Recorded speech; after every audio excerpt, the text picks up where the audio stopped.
présence d'un certain nombre de citoyens qui voient leurs propres droits, je dirais des droits tout à fait naturels, au-delà des implications juridiques, qui sont ignorés, bafoués par les autorités d'un État membre, et avec une réponse faible aussi de la part des autres États membres. Donc, comment ce sujet, qui est un sujet un peu tabou, clairement, de la part des Allemands,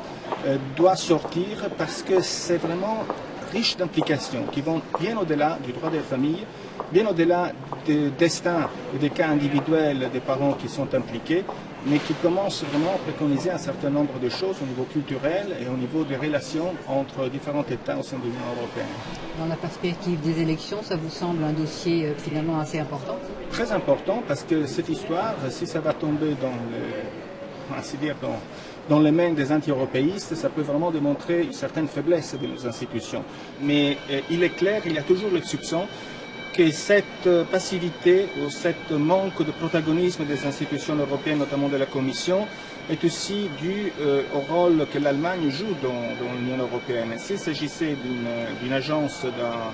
d'un pays beaucoup plus petit que l'Allemagne, je suis sûr que les choses auraient été jouées bien différemment de la part des institutions européennes.